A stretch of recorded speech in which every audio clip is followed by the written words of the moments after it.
मोदी सरकारच्या कामगिरीला आर्थिक वृद्धीच्या आकड्यांनी आधार दिलाय। पहिल्या 2 वर्षात अनेक बदल करण्यात आले। परिणामी तिसऱ्या वर्षी अर्थव्यवस्था सुदृढ झाल्याचं आकडेवारीवरून दिसत आहे। मोदी सरकारच्या पहिल्या वर्धापनदिनी सरकारनं मेरा देश बदल रहा है या ओळींवर एक मोठी मोहीम उघडली। गेल्या 3 वर्षात आर्थिक क्षेत्रात देश खरंच किती बदलला याविषयीच्या आकडेवारीवर एक नजर टाकूया। महागाई नियंत्रणात ठेवण्यात मोदी सरकारला संमिश्र यश मिळाले। डॉलरच्या तुलनेत रुपया घसरलाय। औद्योगिक उत्पादनात म्हणावी तशी प्रगती नसली तरी कुर्मगतीनं का होईना उद्योगांचा विकास होतोय। सामान्यांचं घरांचं स्वप्न प्रत्यक्षात येण्याची शक्यता निर्माण झालीय।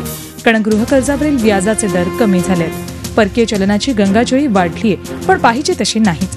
थेट परकीय गुंतवणूक मात्र मोठ्या प्रमाणात वाढलीय। निर्यातीतील घट आणि वाढलेली वित्तीय तूट मात्र चिंतेचा विषय ठरतायत।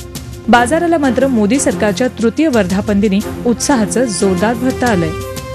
नोव्हेंबरमध्ये झालेली नोटाबंदी म्हणजे भारतीय चलनावरचा सर्जिकल स्ट्राईक।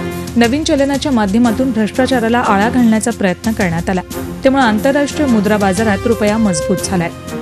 मोदी सरकारनं आर्थिक विकासासाठी उचललेल्या पावलांवर विरोधक मात्र टीका करतायत। आज प्रत्येक पॅरामीटर आपण बघितला, जरी विकास दराच्या बद्दल फुगवून आकडे सांगितले तरी वास्तव मात्र वेगळं आहे। छोटे उद्योग बंद पडायला लागलेले आहेत। रोजगार जायला लागलेल्या नोटाबंदीमुळे जो आघात झालेला आहे असंघटित क्षेत्रामध्ये, त्यातून अजून लोक सावरलेले नाहीत आणि त्यामुळं आर्थिक विषयाबद्दल ही अत्यंत निराशाजनक चित्र आहे। मोदी सरकारच्या आर्थिक सुधारणांमुळे यूपीए सरकारपेक्षा भारत सरकारची कामगिरी सरस ठरली आहे। पण रोजगार तयार करण्यात मोदी सरकारला सध्या तरी अपयश आलंय। तर आर्थिक पातळीवरच्या कामगिरीत सातत्य ठेवण्याचं आव्हान मोदी सरकारसमोर आहे। रामराजे शिंदेसह ब्युरो रिपोर्ट, झी मीडिया, नवी दिल्ली। झी 24 तास रहा एक पाऊल पुढे।